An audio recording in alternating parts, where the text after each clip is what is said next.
Hello friends, कैसे हैं आप लोग। स्वागत करता हूं आप सभी को इस प्यारा सा चैनल नशा ऑनलाइन क्लासेस के इस सेशन में। जैसे कि आज हम लोग पढ़ने वाले हैं दो चरों वाली रैखिक समीकरण का युग्म, जो हमारे जो होता है NCERT क्लास 10th का चैप्टर नंबर 3 है, और उसमें हम सभी को पढ़ना है दो चरों वाली रैखिक समीकरण युग्म। और उसमें हम लोग बहुत सारे प्रश्न को सॉल्व कर चुके थे, और यहाँ पर हम सभी के पास कुछ प्रश्न बाकी हैं, उसे हम लोग समझेंगे और अच्छे कर पाएंगे। तो चलिए सबसे पहले हम लोग प्रश्न की ओर चल देते हैं। तो आप सभी को यहाँ पर साइड में दिख रहा होगा प्रश्न, उसे आप लोग पढ़िए, और थोड़ा सा ना समझ में आए तो उसे एक बार दो बार जितना बार हो सके उतने बार पढ़िए। लास्ट में अवश्य ही वह समझ में आ जाएगा। तो आप सभी को जो यहाँ पर प्रश्न दिख रहा है, थोड़ा सा उसमें गलत लिखा हुआ है।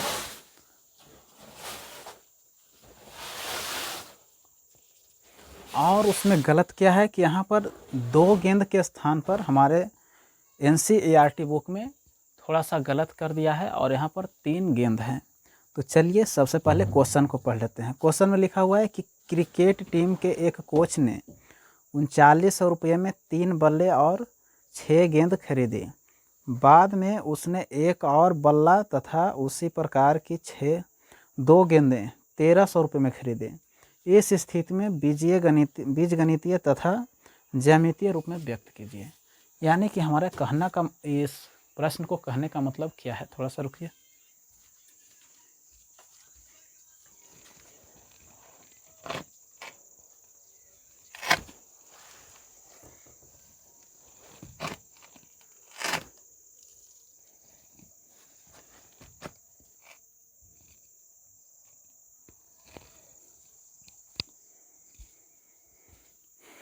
तो चलिए यहाँ पर हम लोग प्रश्न को सॉल्व करते हैं।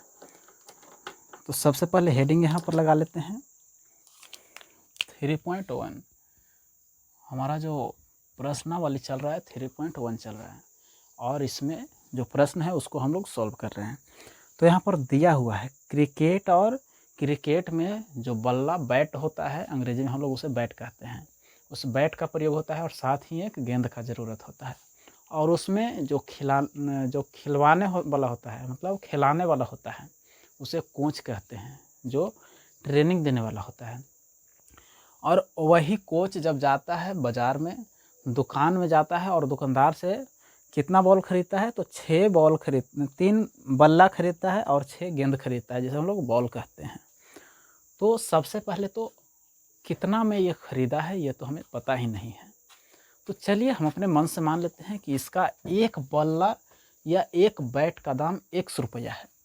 तो अपने मन से मान रहे हैं, इस कारण से यहाँ पर लिख देंगे कि एक बैट का दाम या एक बल्ला का दाम, एक बल्ला का दाम 100 रुपया है, 100 रुपया है। और तथा एक गेंद का दाम 22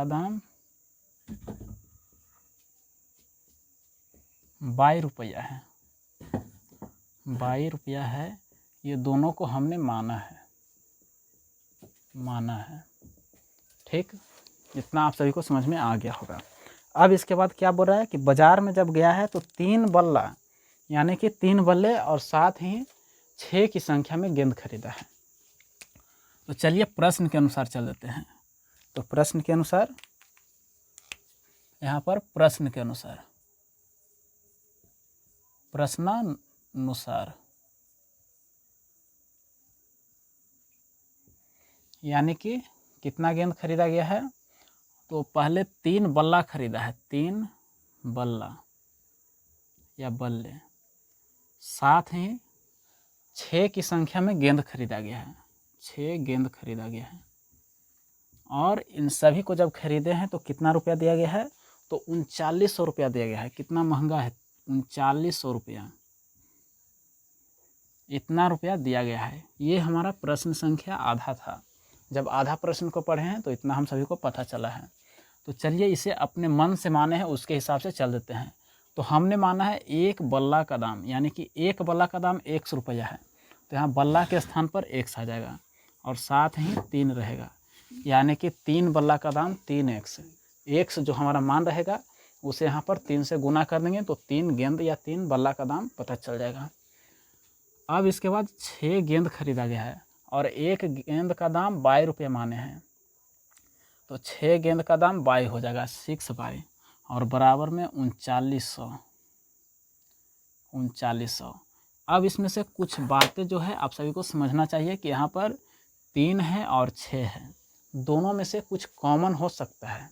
तो कॉमन वह कौन सा संख्या है? तो यहाँ पर 3 है और 6, 3 में 3 भी आता है और 6 में भी 3 आता है, तो यहाँ पर से 3 हम लोग कॉमन ले लेते हैं, तो x प्लस में 2/22 और बराबर में 3900 बच जाएगा, इतना बच जाएगा। और जब 3 से बराबर के एक दूसरे साइड रहता है और विभाजित होने योग्य रहता है तो बराबर के दोनों साइड ऊपर से ऊपर काट सकते हैं और नीचे से नीचे काट सकते हैं, लेकिन इसमें तिरछा तिरछा गुना की क्रिया किया जाता है।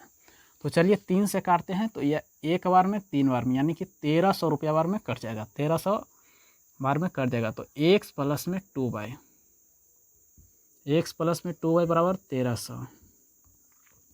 यहाँ पर से अब हम लोग x का मान निकाल सकते हैं। x का मान किस प्रकार से? तो यहाँ पर x है और बराबर में 1300 और यहाँ पर प्लस में है, बराबर के दूसरे तरफ जाता है तो माइनस में हो जाता है 2/, यानी कि हम लोग कहें तो x का मान हमारे पास इतना है। अगला जो समीकरण आएगा उसमें हम लोग x का मान रख कर बना सकते हैं। यह समीकरण 1 प्राप्त हुआ है। अब इसके बाद पुनः जो प्रश्न में लिखा हुआ है आगे उस पर चलते हैं।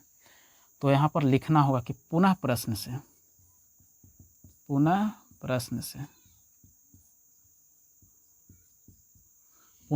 से अब आगे बोला जा रहा है कि एक और गेंद खरीदा है, एक और बल्ला खरीदा है तथा उसी प्रकार का 2 गेंद खरीदा है।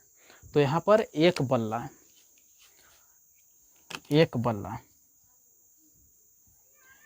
बल्ला खरीदा है और प्लस में 2 गेंद खरीदा है। 2 गेंद नहीं, यहाँ पर हमारे NCERT बुक में थोड़ा सा गलत कर दिया है, यहाँ पर 3 गेंद खरीदा है।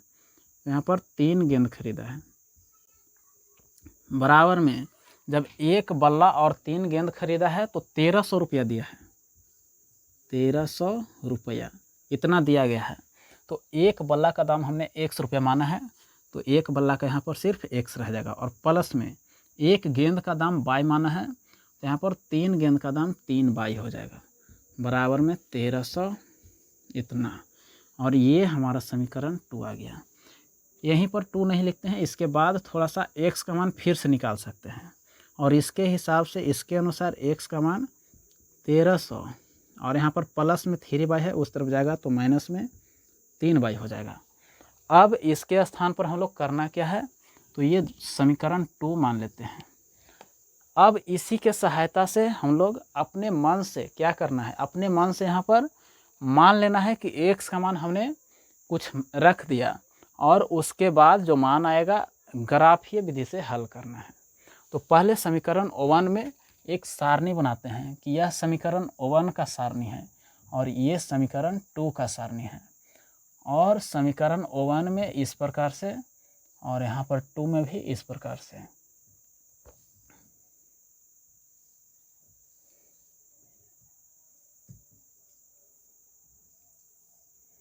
यहाँ पर x का मान आएगा, यहाँ y, यहाँ पर x और यहाँ पर y। तो चलिए सबसे पहले समीकरण 1 से चलते हैं।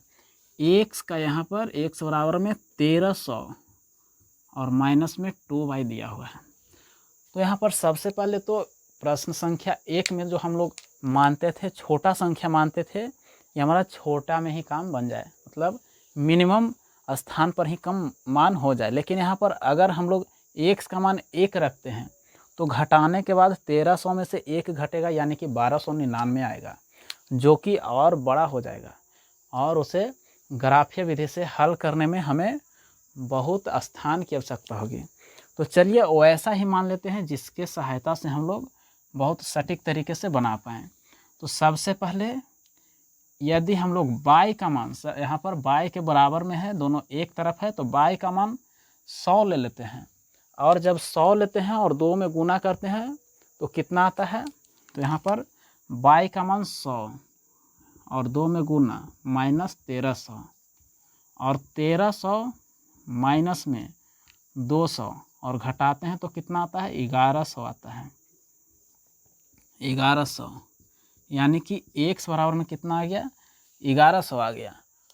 तो यहाँ पर कितना रखें x y का मान कितना 100 रखे थे तो ये हमारा 1100 आया है। इससे छोटा भी मान ला सकते हैं किस प्रकार से, तो यहाँ पर हम लोग को मान को बड़ा करना पड़ेगा यानी कि 100 से भी बड़ा मान लें। तो y के स्थान पर क्या रखते हैं, तो y के स्थान पर 500 रख के देखते हैं या तो 400।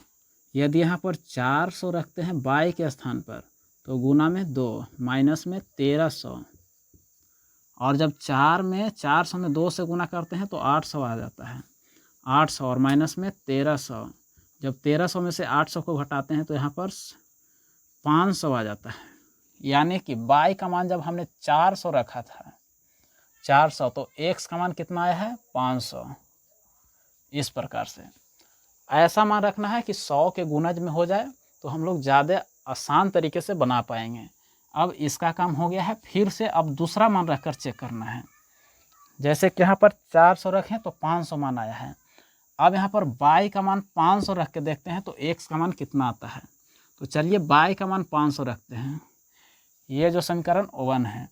तो y का मान 500 रख के देखते हैं तो 500 और गुना में 2 माइनस 1300।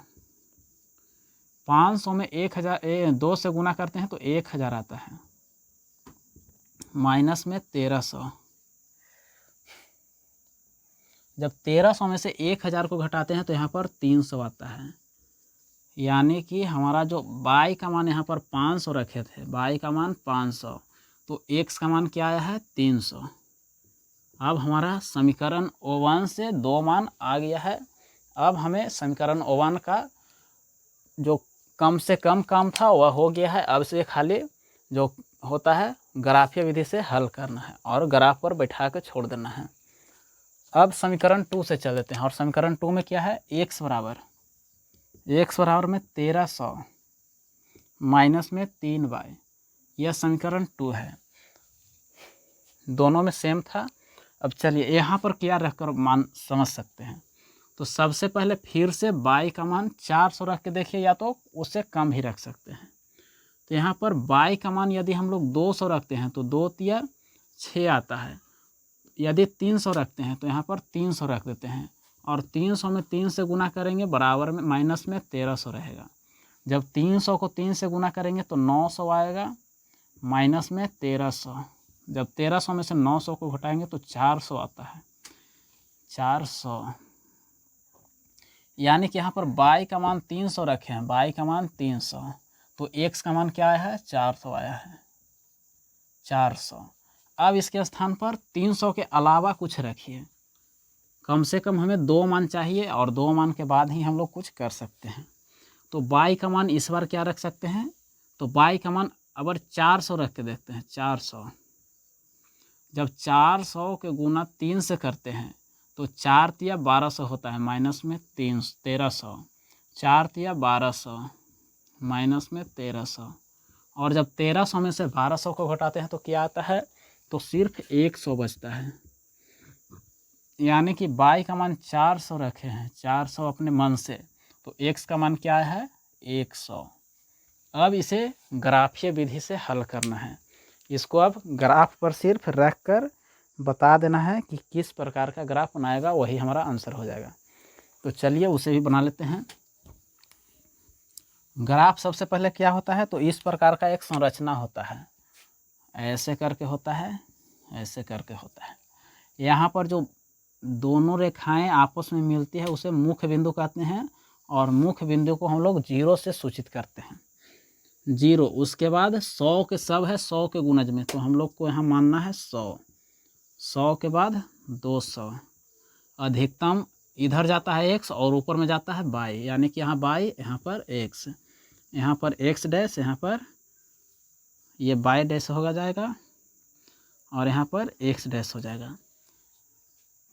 x का अधिकतम मान क्या है 400 और यहाँ पर 500, यानी कि 500 तक जाना है। तो यहाँ पर 2 और 1 300 400 500 600 अब इसके बाद y का मान देखना है, तो y का मान भी उसी प्रकार से 100, 200, 300, 400, 500। सबसे हाईएस्ट मान y का भी 500 है, यानी कि 500 आगे भी कर सकते हैं 600। अब यहाँ पर देखना है कि x का मान क्या है, तो x का मान सबसे पहले 500 है, तो 500 यहाँ पर आया है, 500 यहाँ पर। अब y का मान कितना है, वही समीकरण में 400, यानी का y यहाँ पर 400 आता है और 500 यहाँ पर, तो दोनों को जब मिलाते हैं तो लगभग यहाँ पर इसका केंद्र बनता है, यानी कि यहाँ पर क्या आया है, x का मान 500 और y का मान 400। अब फिर दूसरा मान क्या है, y का मान इस बार 500 है, y का मान 500 यहाँ पर, और x का मान क्या है 300, तो x का मान 300 और y का मान 500 लगभग यहाँ पर जाएगा। तो यहाँ पर x का मान क्या हो जाएगा 300, y का मान 500। अब इन दोनों को एक साथ मिला देना है इस प्रकार से। ये कौन सा समीकरण था, समीकरण 1, यानी कि x बराबर में 1300 माइनस 2y। अब फिर चलना है दूसरा सारणी के अनुसार, तो दूसरा सारणी में x का मान क्या है, x का मान 400 है, x का मान 400 यहाँ पर और y का मान 300 यहाँ पर, और दोनों को जब एक साथ लाते हैं तो लगभग यहाँ पर आ जाता है, यहाँ पर 400 x का मान और 300 y का मान। अब इसके बाद दूसरा मान क्या है, x का मान 100 है, x का मान 100 और y का मान 400, यानी कि लगभग यहाँ पर 100 और 400।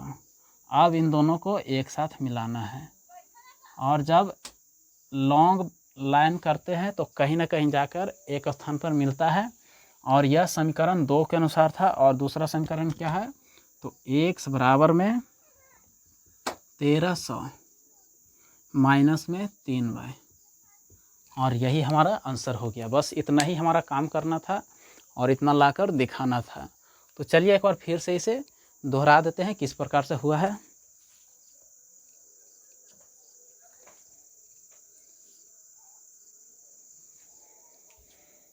सबसे पहले तो आप लोग क्वेश्चन देख लीजिए, साइड में ही कहीं पर होगा, यहाँ पर या तो यहाँ पर कहीं पर भी होगा। क्वेश्चन आप लोग देखिए और क्वेश्चन को पढ़िए। तो क्वेश्चन में बोला गया है, क्वेश्चन को भी एक बार पढ़ लेते हैं थोड़ा सा जल्दी में। क्रिकेट टीम के एक कोच ने 3900 रुपये में 3 बल्ले तथा 6 गेंद खरीदी। बाद में उसने एक और बल्ला तथा उसी प्रकार के 2 गेंद 1300 में खरीदे। इस स्थिति को बीजगणितीय तथा ज्यामितीय रूपों में व्यक्त कीजिए। तो चलिए सबसे पहले अपने मन से मान लेते हैं कि एक बल्ला का दाम 100 रुपया हो सकता है, ऐसा मानते हैं। फिर गेंद का दाम 22 रुपया हो सकता है, ये भी मानते हैं। तो यहाँ पर प्रश्न के अनुसार दिया गया था कि 3 बल्ला खरीदा है और 6 गेंद, और उसका जो रुपया है 3900 रुपया दिया गया है। अब यहाँ पर एक बल्ला का दाम 100 रुपया है, तो इसके साथ गुना कर देते हैं, और एक गेंद का दाम 22 रुपया है, तो इसके साथ गुना करते हैं, बराबर में 3900। अब इसको जब हल करते हैं तो समीकरण 1 में x बराबर आता है 1300 माइनस में 2y, ये समीकरण 1 आ जाता है। अब इसी प्रकार से पुनः प्रश्न के अनुसार जब चलते हैं तो एक बल्ला और खरीदता है और साथ ही 3 गेंद खरीदता है। यहाँ पर हमारा प्रश्न गलत है, तो यहाँ पर 3 गेंद खरीदता है। तो यहाँ पर इस प्रकार से जब हल किए तो समीकरण 2 आता है, x बराबर में 1300 माइनस में 3y आता है।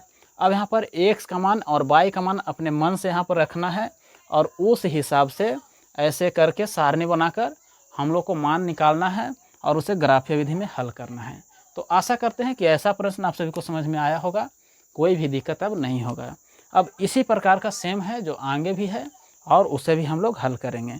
तो आगे का प्रश्न 3 नंबर, और 3 के साथ साथ हमारा जो है 3.1 ख़त्म हो जाता है, क्योंकि 3.1 में सिर्फ एक ही प्रश्न थे।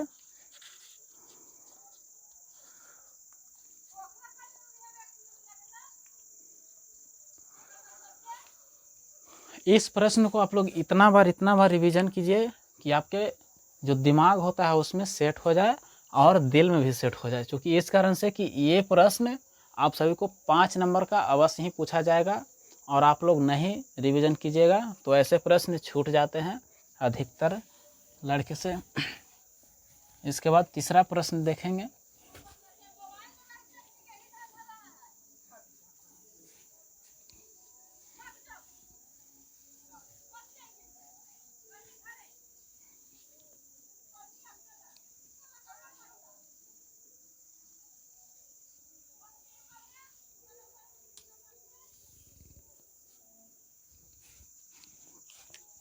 तो चलिए अब तीसरा प्रश्न थोड़ा सा देख लेते हैं।